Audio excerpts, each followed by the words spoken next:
মাছ মাংসের ঝামেলা ছাড়া একেবারে সাশ্রয়ী রেসিপিতে কিন্তু আপনি তৈরি করে নিতে পারবেন এই অসম্ভব মজার কাবাবটি। এখানে কোনো মাছ মাংসের ঝামেলা নেই, আপনি ঘরে থাকা সামান্য উপকরণ দিয়ে কিন্তু তৈরি করে ফেলতে পারবেন। কিন্তু এরকম সকালবেলা বানানো হয় গরম ভাতের সাথে, শীতে বেশ মজার একটি খাবার।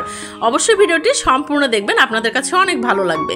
এখানে হচ্ছে নিয়ে নিয়েছি 1 কাপ পরিমাণে মসুর ডাল, দিয়ে দিচ্ছি হচ্ছে চাকা চিংড়ি হাফ কাপ পরিমাণে।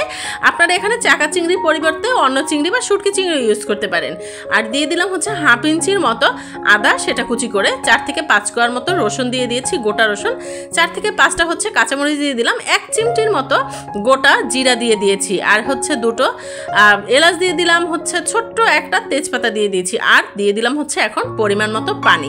পানিটা জাস্ট সিদ্ধ হওয়ার জন্য যতটুকু দরকার ততটুকু দিলেই যথেষ্ট। এখানে হচ্ছে দিয়ে দিচ্ছি খুবই সামান্য পরিমাণে হলুদের গুঁড়ো, পরিমাণ মতো হচ্ছে লবণ দিয়ে ভালো করে ঢাকনা দিয়ে এখন ঢেকে রেখেছি যতক্ষণ না এটা সিদ্ধ হয়।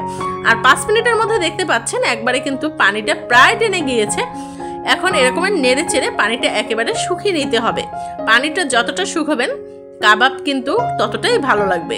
আর মসুর ডালের কাবাব বলে কথা, মসুর ডালের কিন্তু যে কোনো জিনিস ভালো লাগে। যেহেতু আমরা বাঙালিদের কিন্তু ডালের যে কোনো জিনিসই ভালো লাগে, সেটা পানি ডালও হতে পারে বা ভর্তাও হতে পারে বা এরকমের কাবাবও হতে পারে।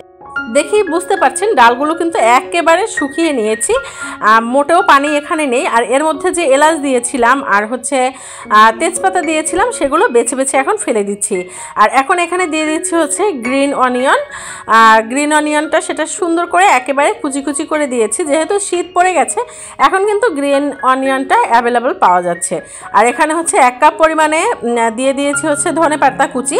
আর দিয়ে দিচ্ছি হচ্ছে 4 থেকে 5টা কাঁচামরিচ। আর এখানে দিয়ে দিচ্ছি হচ্ছে 3টা পেঁয়াজ, সেটা একেবারে কুচি করে দিয়ে দিয়েছি, দেশি পেঁয়াজ। আপনারা এখানে পেঁয়াজের পরিমাণটা আরও বাড়িয়ে নিতে পারেন।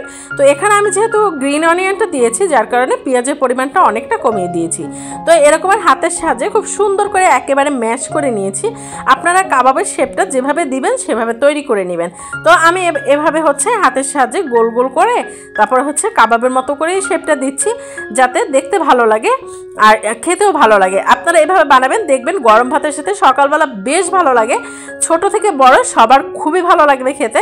আর এটা এমন একটা রেসিপি, এটা কিন্তু ভাজার সাথে সাথে আশেপাশের চারপাশের মানুষ কিন্তু বুঝতে পারে যে না ওখানে কিছু একটা তৈরি হচ্ছে, এতটা সুন্দর একটা ফ্লেভার। তো দেখতে পাচ্ছেন আমি কিন্তু একে একে করে এভাবে হাতের সাহায্যে চেপে চেপে কাবাবের মতো করে বানিয়ে নিচ্ছি।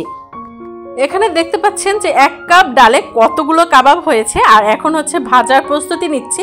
এখানে হচ্ছে ফ্রাই প্যানের মধ্যে সামান্য পরিমাণে তেল অ্যাড করে দিয়েছি আর তেলটা গরম হওয়ার জন্য রেখে দিয়েছি। আর লাগবে হচ্ছে আমাদের একটা ডিম। ডিমটা নিয়ে সুন্দর করে এভাবে ফেটিয়ে নিতে হবে। ডিম সুন্দর করে ফেটিয়ে নেওয়ার পরে এর মধ্যে হচ্ছে এভাবে একটা একটা কাবাব দিয়ে দিতে হবে। দিয়ে তারপরে হচ্ছে তেলটা যখন গরম হবে এর মধ্যে সুন্দর করে একে একে করে দিয়ে দিতে হবে। একে একে করে কিন্তু চপগুলো এভাবে ডিমের মধ্যে চুবিয়ে চুবিয়ে দিয়ে দিচ্ছি। আর দেখে বুঝতে পারছেন যে কতটা সুন্দর কালার এসছে আর ডিমটা কিন্তু পাশ থেকে বের হয়ে গেছে। আপনি যতক্ষণে কারো কাছে না বলবেন যে এটা ডালের কাবাব ততক্ষণে কিন্তু কেউ বুঝতেই পারবে না যে এটা ডাল থেকে বানানো হয়েছে। আর এতটা মজার, দেখতে যেরকম সুন্দর, খেতে কিন্তু অসম্ভব মজার। আর এখন দেখে বুঝতে পারছেন কালারটা কতটা সুন্দর, ইয়েলোর মধ্যে গ্রিন, একবারে অমায়িক একটা কালার আসছে। তো এটা কিন্তু একবারে মিডিয়াম লো হিটে হচ্ছে ভাজতে হবে আস্তে আস্তে করে, বেশি হিট দেওয়া যাবে না, তাহলে কিন্তু পুড়ে যেতে পারে যেহেতু উপরে কোটিংটা হচ্ছে ডিমের। তো এভাবে একটু পর পর হচ্ছে 2বার 3বার উল্টে নিতে হবে। এখানে কিন্তু আমার প্রথম পর্যায়ের ভাজা শেষ হয়ে গেছে, আমি তুলে নিচ্ছি। আর আপনারা এভাবে বাসায় তৈরি করবেন। আমার রেসিপি ভালো লাগলে প্লিজ আমার চ্যানেলটি সাবস্ক্রাইব করে দেবেন। ফেসবুক পেজ থেকে দেখে থাকলে আমার পেজটি ফলো দিয়ে সাথেই থাকবেন। আর রেসিপিটি যদি ভালো লেগে থাকে শেয়ার করে আপনি আপনার টাইমলাইনে রেখে দিতে পারেন। আপনাদের সাথে কথা বলতে বলতে কিন্তু আমার কাবাব বানানো তৈরি হয়ে গেছে। রেসিপিটি কেমন লেগেছে অবশ্যই কমেন্টস করে জানাবেন।